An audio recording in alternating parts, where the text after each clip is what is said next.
Right, this is a very brief summary. We're at the Pinkie Cleugh Memorial, which commemorates the second day of the Battle of Pinkie Cleugh, 10th of September 1547. This is the actual battlefield. Just as a couple of pointers, you got Holyrood Park and Arthur's Seat there. You've got Inverness Kirk steeple there. That's in the dip there, the Cleugh. You've got the old Eden Hall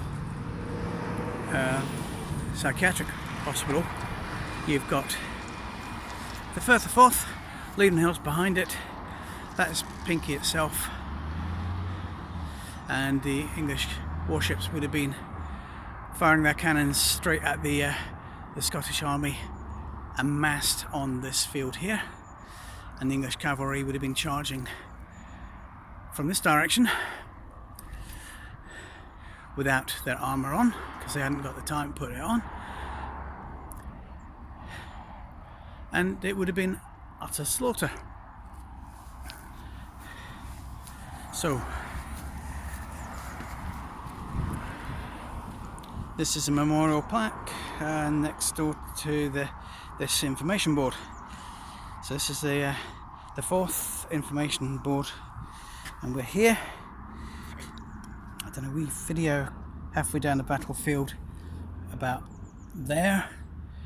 I've done one from the other plaque, information board I should say. Here you got the railway bridge, Inverness village, and St Michael's Kirk there, which you can see there. And very briefly, you got the main road going to Walford, and beyond that you got Tranent. There's the monument, and there's a ceremony up here every year on the 10th, or the Saturday around it, I think.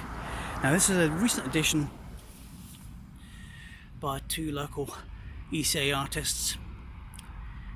Goes with the bronze archer statue on the riverbank in town to commemorate the Silver Arrow competition, which is the world's oldest archery competition. So Musselburgh and the area has two significant battles, press and pans that way. This is Pinkie Cleugh, Carberry Hill, which is just up the hill beyond the trees there, which wasn't really a battle, but it could have been. It has the oldest archery competition in the world, and it has the oldest golf course in the world.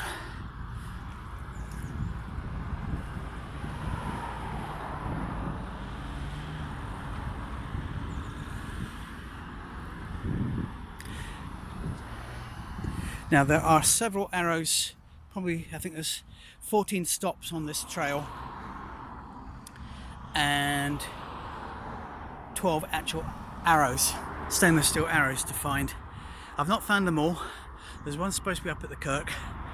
There's one at the Haywains clock, the bandstand opposite the Tesco's, which is almost completely buried in the roof. There's one at the Brunton Theatre. They're dotted around. It's well worth having a wee trail to have a look. Anyway, I said it was going to be brief, some chance. Really nice view across the water there. I've seen it clearer, but I've seen it hazier. And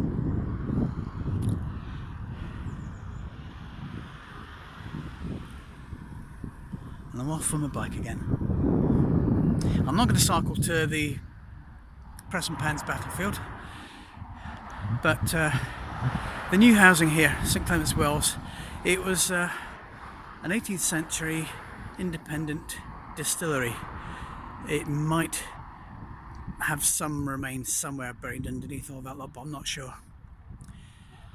But Tranent, as you'll all know, was where the first actual fighting between the Jacobite forces of the Bonnie Prince and the British Hanoverians took place the night before the actual battle outside pressing pans. I could do a quick tour around on the bike one day, but not today, because I only came out to test the brakes on the bike, and my wife actually believes that not at all. Anyway,